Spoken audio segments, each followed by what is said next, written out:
hope you all are very fine. Children, today we are going to start Unit 2 of your Civics book and the chapter 3rd. And the title of the chapter is Parliament and the Making of Laws. So children, chapter 3, let's see the overview. Why do we need a parliament? हमें parliament की ज़रूरत क्यों होती है? We in India pride ourselves on being a democracy. Here we will try and understand the relation between the ideas of participation in decision making and the need for all democratic governments to have the consent of their citizen. Children, इस chapter में हम देखेंगे कि हम सब जो हैं वो भारत के निवासी हैं और भारत एक डेमोक्रेटिक कंट्री है। तो जो पावर होती है वो हमारे देश में किस तरह से लोग शेयर करते हैं, हमारे जो रिप्रेजेंटेटिव्स हैं, हमारे जो लीडर्स हैं, हमारी जो जुडिशरी है, इन सब के बीच में जो पावर है वो किस तरह से शेयर होती है, किस तरह से एक डेमोक्रेटिक गवर्नमेंट चलती है और उसमें सिटीजन्स का क्या रोल होता है और डिसीजन मेकिंग किस तरह से होती है, ये सारी चीज़ें हम इस चैप्टर में देखेंगे। सबसे पहले देखिए, वाई शुड पीपल डिसाइड। अब पीपल को डिसाइड क्यों करना चाहिए? हम सभी जानते हैं कि हमारा भारत जो है वो 1947 में आज़ाद हुआ। सारे लोगों ने पार्टिसिपेट किया ताकि हमारे देश को आज़ादी मिल सके। Under colonial rule, the people had lived in fear of British government and did not agree with many of decisions that they took. But they faced grave danger if they tried to criticize these decisions. The freedom movement changed this situation.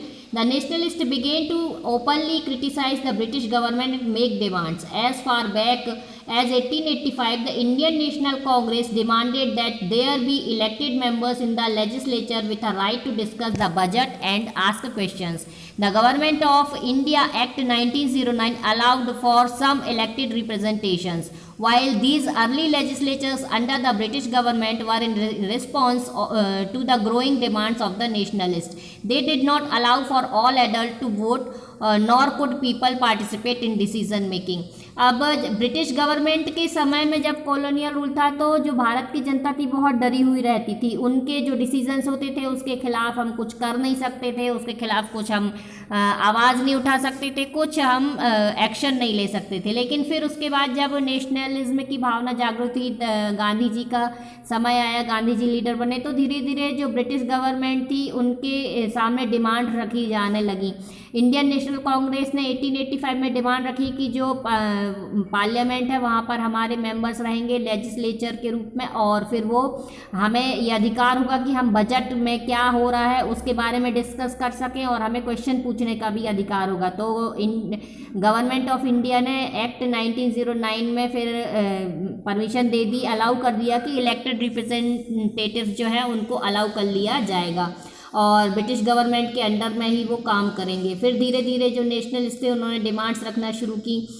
जो British government थी वो चाहते थे कि वो adult जो थे उनको वोट डालने का अधिकार नहीं था और बहुत सारे डिसीजंस थे जो ब्रिटिश गवर्नमेंट जो थी वो भारतीयों के फ़ायदे के लिए उस वक्त भी नहीं ले रही थी, भले ही रिप्रेजेंटेटिव्स हमारे भारत के भी थे उसमें पार्लियामेंट में उसके बाद भी।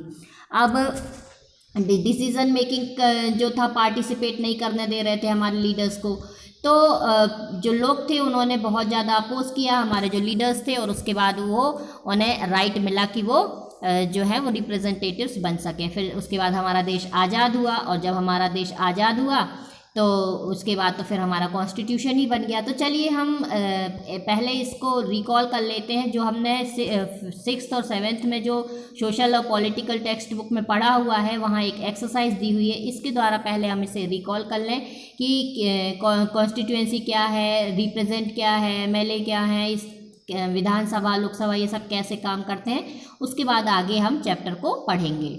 Children, question 1 है, use the term constituency and represent to explain who an MLA is and how the person gets elected. तो आंसर है, a state is divided into many electoral units called constituencies. People of each constituency elect their MLA. The member of the legislative assembly, MLA, represents the people of his constituency in the legislative assembly of the state. MLAs are elected directly by voting from a set of candidates who stands in their respective constituencies. Candidate who secure the maximum number of votes is declared a winner and becomes the member of legislative assembly MLA के लिए। अब children यहाँ पर दिया गया है कि कोई भी स्टेट जो है ना, वो इलेक्टोरल यूनिट्स में डिवाइड होता है और वही कॉन्स्टिट्यूएंसी कहलाती है। जो लोग होते हैं वो क्या करते हैं, अपनी कॉन्स्टिट्यूएंसी से एक एमएलए को इलेक्ट करते हैं, चुनते हैं, और जो मेंबर होते हैं लेजिस्लेटिव असेंबली के वो एमएलए रिप्रेजेंट करते हैं लोगों को, लोगों की जो भी चीज़ें होती हैं उनको एमएलए के द्वारा ही रिप्रेजेंट किया जाता है लेजिस्लेटिव असेंबली में। और लेजिस्लेटिव असेंबली जो होती है वो स्टेट में होती है। अब एमएलए क्या होता है, एमएलए जो होते हैं मेंबर ऑफ लेजिस्लेटिव असेंबली होते हैं और ये वोटिंग के द्वारा चुने जाते हैं। अलग अलग क्षेत्र से विधानसभा की सीटें होती है और उन सीट से इनको चुन के जनता अपने रिप्रेजेंटेटिव्स बनाती है। और इसके बाद फिर ये जो एक लेजिस्लेटिव असेंबली होती है वहाँ पर बहुत सारे जो एमएलएज होते हैं वो अपने लिए मुख्यमंत्री का चुनाव कर लेते हैं, और बाकी के जो फिर एमएलए होते हैं वो दूसरे कामों को, दूसरा डिपार्टमेंट उनको सौंप दिया जाता है। Now question 2, discuss with your teacher the difference between a state legislative assembly and the parliament. अब क्या डिफरेंस होता है विधानसभा में और लोकसभा में, ये आपको डिस्कस करना है। तो चलिए बता देते हैं। विधानसभा कहलाती स्टेट लेजिस्लेटिव असेंबली, जो कि स्टेट में होती है, जैसे मध्य प्रदेश है, आपका छत्तीसगढ़ है, आपका उत्तर प्रदेश है, ऐसे। और पार्लियामेंट जो होती है वो लोकसभा, वो सेंट्रल में। तो चलिए देख लेते हैं क्या डिफरेंस है। यहाँ पर आपको डिफरेंस दिया गया है, लिखना स्टार्ट करेंगे। स्टेट लेजिस्लेटिव असेंबली मीन्स विधानसभा और पार्लियामेंट मीन्स लोकसभा। अब विधानसभा में क्या होता है, members of Vidhan Sabha are called MLA. जो विधानसभा के मेंबर्स होते हैं वो एमएलए कहलाते हैं। मतलब स्टेट में जो चुनाव होते हैं, जो कैंडिडेट चुनते हैं, वो फिर वो चुनने के बाद जिस पार्टी के मेंबर्स को ज़्यादा वोट मिलते हैं वो एमएलए बनता है। तो विधानसभा में जो होते हैं वो विधानसभा के मेंबर जो होते हैं वो एमएलए कहलाते हैं। और पार्लियामेंट जो होती है, पार्लियामेंट में क्या कहलाते हैं, एमपीज कहलाते हैं। Members of the Lok Sabha are called MPs. तो जो लोकसभा के मेंबर्स होते हैं एमपी कहलाते हैं और जो विधानसभा के मेंबर्स होते हैं वो एमएलए कहलाते हैं। फिर है विधानसभा में, here the size of electoral constituency is smaller, here the size of electoral constituency is larger. A constituency of MP is composed of many constituencies of MLAs.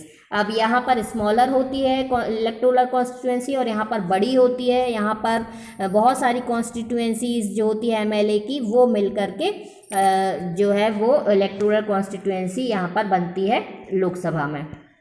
MLA elect their leader who heads the state government. MLA जो होते हैं अपना leader चुनते हैं जो कि state government का head होता है। और MPs elect their leader who head the union government. और एमपी जो होते हैं उसे लीडर चुनते हैं जो कि जिसे चुनते हैं वह यूनियन गवर्नमेंट का हेड होता है। N MLA can become a minister is the state cabinet. अब एक एमएलए जो होता है वो स्टेट कैबिनेट में, मतलब जो मुख्यमंत्री होता है किसी स्टेट का, उसकी कैबिनेट में मंत्री हो सकता है। और an MP can become a minister in the union cabinet. और एक एमपी जो होता है वो यूनियन कैबिनेट में एक मिनिस्टर बन सकता है। Now question 3, from the list below identify the work of state government and that of a central government. अब यहाँ पर लिस्ट दी गई है आपकी बुक में, तो आप देखिए ये लिस्ट दी गई है। The decision of the Indian government to maintain peaceful relation with China, the decision of the Madhya Pradesh government to discontinue board exam in class 8th for all school under this board, introduction of a new train connection between Ajmer and Mysore, introduction of a new 1000 rupee note. तो चलिए answer देखते हैं। पहला जो है वो किसके under में काम आता है, decision of Indian government to maintain peaceful relation with China, ये आएगा सेंट्रल गवर्नमेंट का काम है ये। फिर दूसरा किसका काम है, decision Madhya Pradesh government to discontinue board exam, ये किसका है, स्टेट गवर्नमेंट का काम है। फिर थर्ड जो है introduction of new train connection, ये किसके काम है, ये सेंट्रल गवर्नमेंट का काम है। और फोर्थ है introduction of a new 1000 rupee note, ये भी सेंट्रल गवर्नमेंट का ही काम है।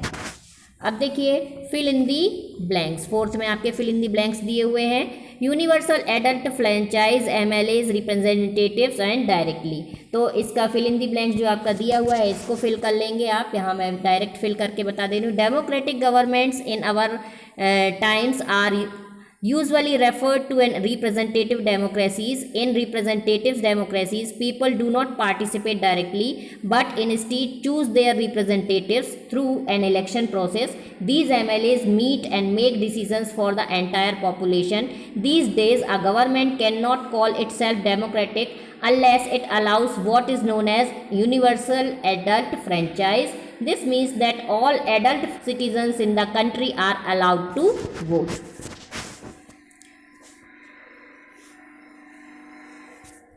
Now question 5 you may have read the most elected members whether in the panchayat or the Vidhan Sabha or the parliament are elected for a fixed period of 5 years. Why do we have a system where the representatives are elected for a fixed period and not for life?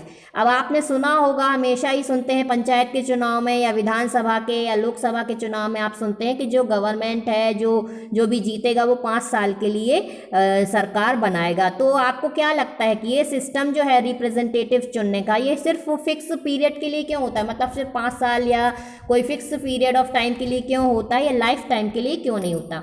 तो answer है member are elected for a fixed period of 5 years so that people can change their representatives after 5 years if they are not satisfied with his work. Regular elections and availability of options to the voters are the key features of a democratic system. अब देखिए, यदि fix period के लिए किसी को चुना जाता है 5 साल के लिए और यदि पीपल उसके काम से सेटिस्फाई नहीं हुए तो उसे अपने रिप्रेजेंटेटिव को वो बदल सकते हैं।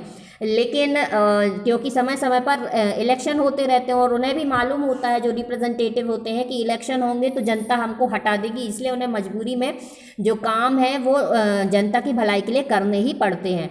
और यहाँ पर जो वोटर्स हैं वो उनकी इच्छाओं का भी फिर ध्यान रखा जाता है, उनके फ़ायदों का ध्यान रखा जाता है। तो एक डेमोक्रेटिक सिस्टम के लिए यह बहुत ज़रूरी है। यदि लाइफ टाइम के लिए फिक्स कर दिया जाएगा तो फिर तो वो एक राजा की जैसा हो जाएगा और फिर उसे चेंज करना मुश्किल होगा, तो वो एक डेमोक्रेटिक कंट्री फिर नहीं कहला। चिल्ड्रन क्वेश्चन 6 आपको नहीं करना है और यहाँ आपका ये वाले पेज की एक्सरसाइज फिनिश होती है। नेक्स्ट वीडियो में हम चैप्टर को स्टार्ट करेंगे।